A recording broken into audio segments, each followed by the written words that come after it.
Guests. It's our special broadcast today. It's all about science. Last year, this time, in actual fact, it happened from the 1st to the 8th of August, but because of the local elections, it has to shift from the 8th to the 13th. And as Lebo mentioned there, the theme this year is the theme of science for sustainable development and improved quality of life. And I think did a very good job of unpacking what that really means, this year's theme. And as you know, it runs concurrently in all 9 provinces with different initiatives and different stakeholders engaging around the issues related to science. And as you know, it's been a big drive by the National Science Week has been a big drive and initiative by the Department of Science and Technology. And it really is a countrywide celebration related to the work we've done and kind of just the role we can play in science. But as Lebo pointed out as well, opening it up to young girls, to young women. There are still that myth related to just the role that women can play in developing science. Well, let's cross back to Lebo standing by with some new guests. All right, speaking of guests, my guest now is Professor Julian May of the Center of Excellence in Food Security at the University, and then of course Dr. Happy Sithole, Director of the Center for High Performance Computing, and talking to us about food security and initiative called Lingau. Dr. Sithole, good morning. Talk to us about that. Lingau, what is this? Lingau is our supercomputer in South Africa. And when I talk about the supercomputer, that's a computer that can really do a lot of number crunching in a few seconds. Yeah. Who developed it and what was the inspiration behind it? The Lingau is sponsored by the Department of Science and Technology. So this is an initiative to provide large-scale computing for our researchers in South Africa. And this was built by the Center for High Performance Computing, together with Dell. Yes. Dr. May, let's talk about food security. Do we have enough food to feed the current South African population at the moment? So most years, yes, we do have enough food to feed the current South African population. And when we don't, like this year, we have enough money to import food.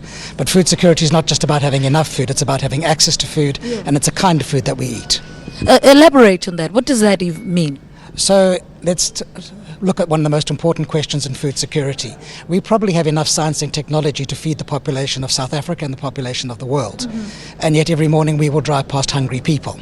And the question is, how did that happen? How do we justify the fact that there is enough food, there's enough science, and yet there are still hungry people? So that's the key question of the Center of Excellence. We're looking into the science. How do we produce more food? How do we produce food when things happen like climate change? But we're also thinking about how do we get the right kinds of food to people? How do we make sure that people who do not have enough money to buy food are still getting enough nutrition?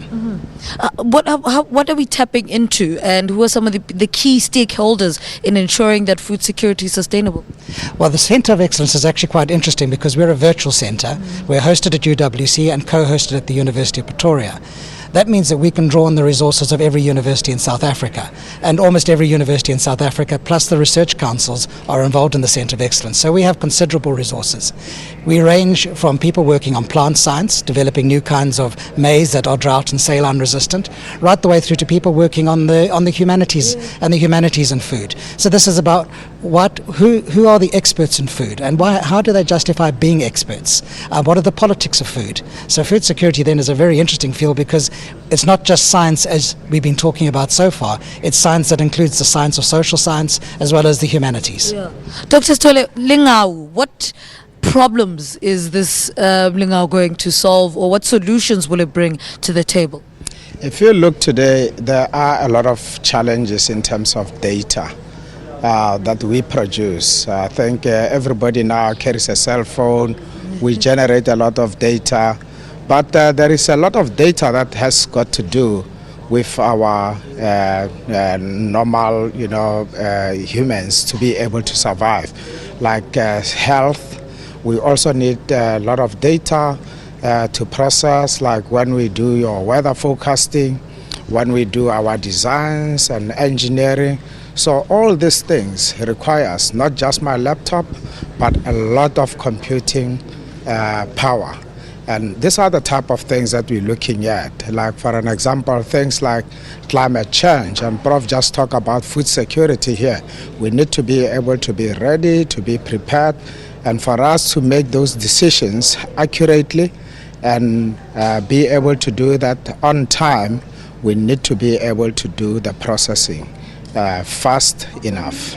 So these are the type of things that we are looking at the moment. And now the South African researchers that are working on this system, they do problems like on mineral processing, so things like energy storage.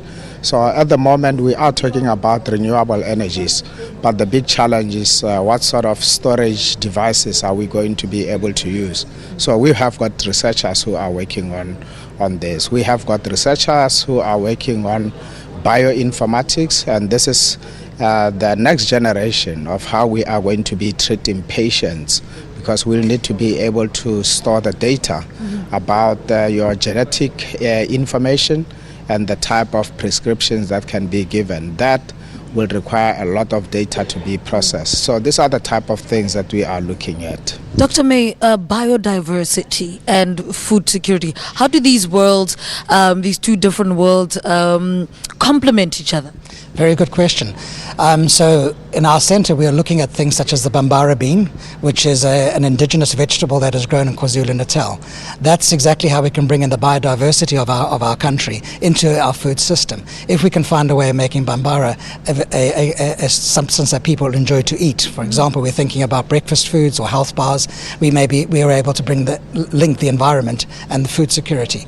Another thing that we're looking at are cowpeas. So cowpeas are a very popular vegetable in other parts of Africa. South Africa, we don't eat cowpeas particularly much, but cowpeas are very good for the soil. So soil fertility is also an important part of food security, and cowpeas, a vegetable like that, can be used to improve food security in South Africa. All right, Dr. May, Dr. Stolle, thank you so much for waking up this early. All right, speaking to us is Professor Julian May of the Center of Excellence in Food Security at the university, and of course, Dr. Happy Stolle, Director of the Center for High Performance Computing, speaking to us about the National Science Week and the different aspects of National Science Week. All right.